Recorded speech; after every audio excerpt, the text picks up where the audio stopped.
इस एपिसोड के शुरुआत में हम कुछ काले निंजा को देखते हैं जो एवेंजर स्टार पर घुसने की कोशिश कर रहा था और उन सबके लीडर एक लड़की थी जो जार्विस को चकमा देकर उन सबको लेकर एवेंजर स्टार के अंदर घुस जाती है और वो सब एवेंजर्स के सामने ही ऐसे छिपकर घुस रहा था जिससे एवेंजर्स को पता भी नहीं चलता कि उनके टावर्स में कोई घुस आई है। और फिर हम कैप्टन को देखते हैं जो वर्कआउट कर रहा था और तभी वो सब निंजा कैप्टन को पकड़ने की कोशिश करता है। मतलब इससे ये बात तो अंदाजा हो गया है कि कहीं न कहीं वो सब कैप्टन को ही पकड़ने आई है। लेकिन तभी हॉकाई उन सबको देख लेता है और उन पर हमला कर देता है और जिसके बाद कैप्टन हॉकाई और निंजा के बीच फाइट होता है और तभी उनके फाइट के शोर सुनकर वहाँ बाकी एवेंजर्स भी पहुँच जाता है। फिर कैप्टन जब तक निंजा के मास्क उतार देता है तब उसे पता चलता है कि ये सब निंजा नहीं बल्कि वैम्पायर है। फिर ये जानने के बाद कैप्टन तुरंत टोनी को फ्रीक्वेंसी लाइट को ऑन करने के लिए कहता है क्योंकि फ्रीक्वेंसी लाइट वैम्पायर की कमजोरी है। फिर कैप्टन की ये बात सुनकर टोनी तुरंत फ्रीक्वेंसी लाइट को ऑन कर देता है जिससे सारी की सारी वैम्पायर्स खत्म हो जाता है सिर्फ उस लड़की को छोड़कर, क्योंकि वो लड़की तब उस लाइट से बचने के लिए सिर्फ गई थी। और फिर कैप्टन उस लड़की के पास जाता है और उसके चेहरा देखता है और जिसे देखकर वो हैरान हो जाता है क्योंकि वो लड़की कोई और नहीं बल्कि ब्लैक विडो थी।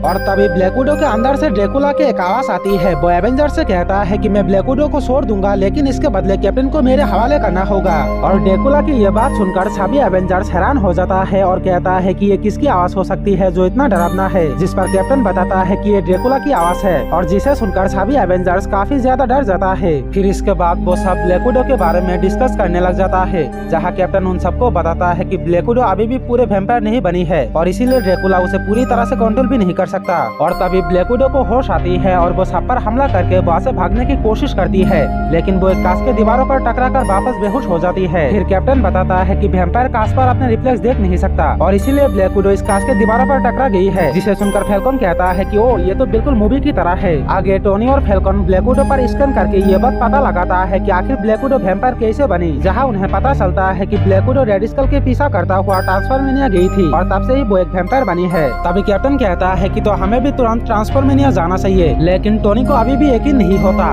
उसका मानना है कि अगर इसमें रेड स्कल शामिल है तो ये जरूर मोडोक का प्लान होगा। और तभी टोनी के जार्विस फेल हो जाता है और जिसे देखकर टोनी कहता है कि अब तो ट्रांसफॉर्मेनिया जाना ही होगा। फिर इसके बाद सभी एवेंजर्स ट्रांसफॉर्मेनिया जाने लगता है, जहाँ रास्ते में कैप्टन उसकी स्टोरी बताता है कि दरअसल हाइड्रा ट्रांसफॉर्मेनिया पर हमला करने की कोशिश कर रहा था और ड्रैकुला उसे बचाना चाहता था और इसीलिए उसे कैप्टन के साथ दोस्ती करनी पड़ी। और तभी थॉर पूछता है कि तो आप ड्रैकुला को तुमसे क्या चाहिए, जिस पर कैप्टन कहता है कि ड्रैकुला को जो चाहिए वो उसे किसी भी तरह से हासिल कर ही लेता है और मेरे पास भी ऐसा कुछ होगा जिसे ड्रैकुला को चाहिए, पर कैप्टन को पता नहीं होता कि वो सिस क्या है। और तभी इस बात पर ब्लैक विडो रिएक्ट करती है। वो ड्रैकुला के प्लान के बारे में जानती थी, वो अपने मुंह से बड़बड़ाते हुए एवेंजर्स को कुछ बताने की कोशिश कर रही थी और उसके आसपास कोई भी नहीं होते उसके बात सुनने के लिए। और फिर हम ट्रांसफॉर्मेनिया पर ड्रैकुला को देखते हैं जो रेड स्कल से बात कर रहा था। वो रेड स्कल को बता रहा था कि मेरे प्लान कामयाब हो रहा है, एवेंजर्स मेरे किंगडम की तरफ आ रहा है। जिसे सुनकर रेड स्कल कहता है गुड जॉब ड्रैकुला, मुझे उम्मीद है कि अब तुम्हें वो चीज मिलेगी जिसका वेटिंग तुम हजारों सालों से कर रहे हो। वही एवेंजर्स ट्रांसफॉर्मेनिया पर पहुंच जाता है और वो लोग ड्रैकुला के किंगडम के अंदर घुसता है और तभी उनके सामने ड्रैकुला खुद आकर खड़ा हो जाता है और वो कहता है कि मुझे आशा है कि तुम सब मेरे डील को एक्सेप्ट किया होगा, वही कैप्टन को मेरे हवाले कर दो, बदले में ब्लैक विडो को छोड़ दूंगा। और ड्रैकुला की ये बात सुनकर हॉकाई उस पर अपने तीर चला देता है और तभी ड्रैकुला गायब हो जाता है और नाताशा के पास आकर उसे लेकर वहाँ से निकल जाती है। और ये देखकर कैप्टन हॉकाई से कहता है कि तुम्हें उस पर तीर चलाना नहीं चाहिए था, हम उसके साथ बैठकर बात कर सकते थे कि आखिर उसे मेरे से क्या चाहिए। फिर इसके बाद ड्रैकुला के वैम्पायर सेना एवेंजर्स को चारों तरफ से घेर लेता है और इसी के साथ इस एपिसोड के पार्ट 1 भी यहीं पर खत्म हो जाता है।